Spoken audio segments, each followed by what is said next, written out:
আজকে আমি আমার ফেসবুক পেজে একটা মনিটাইজেশনের জন্য অ্যাপ্লাই করার একটা অপশন পেলাম, তাই ভাবলাম আপনাদের সাথে শেয়ার করি। তো নর্মালি আমরা দেখা যায় লক থাকলে আমরা ওটার দেখি না। এখানে দেখেন প্রোফাইলে ক্লিক করার পরে সি ল্যাডার বোর্ডে যাবেন।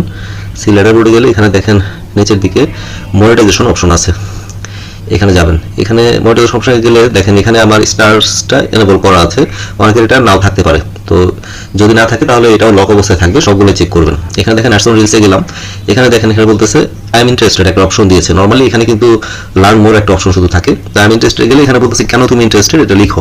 তো আমি এখানে কিছু লিখবো, এখানে আমি এই লেখাটা লিখলাম। লেখার পরে আমি এখন সাবমিট ইন্টারেস্ট দিলাম। যেটা বলতেছে যদি এলিজিবল হয়ে আমাকে জানাবে, আর এলিজিবল না হলে কোনো কিছু বলবে না আর কি, এরকম ব্যাপারটা। তো আমি এখন বোনাসেসে গেলাম, এখানেও সেম অপশনটা পাচ্ছি। আই এম ইন্টারেস্টেড দিয়ে আমি ওই যা লিখেছিলাম ওইটাই এখানেও দিচ্ছি, সাবমিট ইন্টারেস্ট সাবমিটেড। আমার চ্যানেলটা সাবস্ক্রাইব করে রাখবেন।